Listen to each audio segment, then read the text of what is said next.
हे देवी, श्रावण माध्यम के 10वें अध्याय का शनिवार की व्रत कथा का मैं पठन कर रहा हूँ।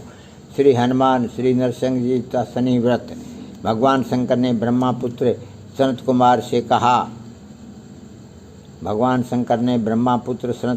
कहा अब मैं तुम्हें शनिवार व्रत की विधि और महात्म कहूँगा, तुम ध्यान लगाकर सुनो। श्रावण मास में शनिवार को 3 देवताओं श्री हनुमान श्री नरसिंह जी तथा शनि की पूजा की जाती है। प्रथम मैं तुम्हें श्री हनुमान जी को प्रसन्न करने की विधि बताता हूँ। श्रावण महीने के शनिवार को हनुमान जी को खुश रखने के लिए अभिषेक तिलों के तेलों द्वारा रुद्र मंत्रों से करें। तेल मिश्रित सिंदूर उनके शरीर में लगावें। जपा, अर्क तथा मंदार की माला से पूजा करने। नैवेद्य के लिए उड़द का बड़ा पकौड़ा तथा उपचारों द्वारा पूजन करें। हनुमान जी के प्रत्यर्थ 12 नामों का जाप करें। उनके 12 नाम इस प्रकार हैं: हनुमान, अंजनी पुत्र, वायुपुत्र, महाबली, रामेष्ट, फाल्गुन सखा, पिंगाक्ष, अमित विक्रम, अवधिक्रमण, सीता शोक विनाशक, लक्ष्मण प्राणदाता एवं 10 गिरि दर्पाहा। जो सुबह उठकर इन 12 नामों का जाप करता है उसे कभी कष्ट की अनुभूति नहीं होती है, उसको संपूर्ण ऐश्वर्य प्राप्त हो जाता है। श्रावण मास में जो हनुमान जी की शनिवार को आराधना करता है उसका शरीर वज्र की भांति कठोर होकर मजबूत बन जाता है।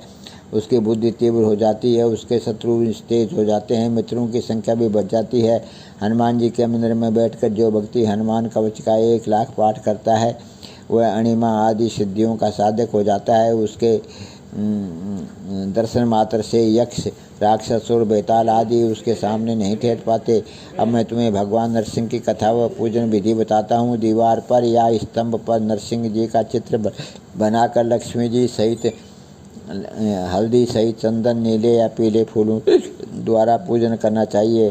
खिचड़ी और हाथी चक्र की सब्जी के नैवेद्य का भोग लगाना चाहिए।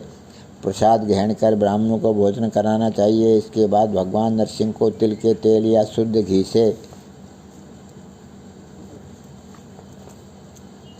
स्नान कराना चाहिए। शनिवार के दिन स्वयं से परिवार शरीर में तेल लगाकर नहाना चाहिए। उड़द की दाल की खिचड़ी बनानी चाहिए, इससे भगवान नरसिंह खुश हो जाते हैं।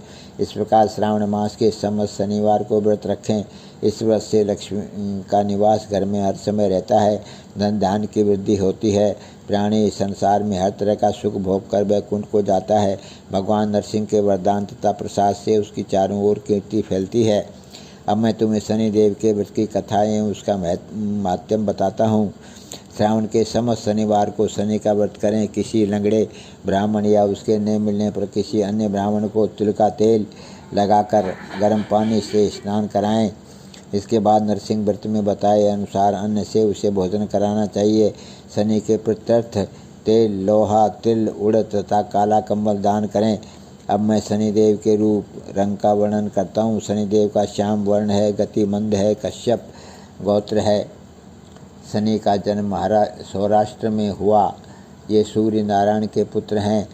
ये इंद्र नीलमणि तुल्य हैं। इन्होंने बाण, धनुष तथा त्रिशूल धारण कर रखा है। इनकी सवारी गिद्ध है। इनके यम अधिदेवता हैं। इनको कस्तूरी, अगर, चंदन तथा गुग्गल और नैवेद्य में उड़द की खिचड़ी प्रिय है। शनि की पूजा में इनकी लोहे की प्रतिमा रखी जाती है। दान देने के लिए श्याम वर्ण का ब्राह्मण उत्तम है। ब्राह्मण को 2 काले कपड़े तथा काले रंग की गाय, बछड़ी सही दान में देनी चाहिए और उसकी स्तुति करनी चाहिए। एक बार राजा नल का राज्य छिन जाने पर राजा नल ने शनिदेव की आराधना की थी। शनिदेव ने उन पर कृपा की और खोया राज्य वापस प्राप्त हो गया। मनुष्य को चाहिए कि वह इस प्रकार शनिदेव की आराधना कर कहे कि मेरे ऊपर शनिदेव प्रसन्न हो।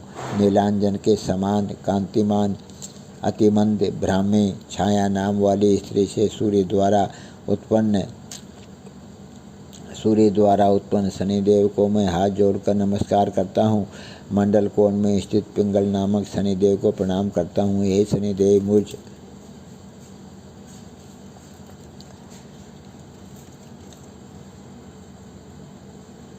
मुझ अति दीन पर कृपा करो। इस प्रकार बार बार उनकी स्तुति करनी चाहिए। शनिदेव की आराधना में सन्नो देवी मंत्र का उच्चारण करना चाहिए। जो प्राणी सावधान होकर विधि विधान से शनिदेव की पूजा करता है उसे सपन में भी किसी प्रकार का भय नहीं रहता। शनि जन्म राशि से पहले दूसरे शनि जन्म राशि से पहले दूसरे चौथे पाँचवें सातवें आठवें नवें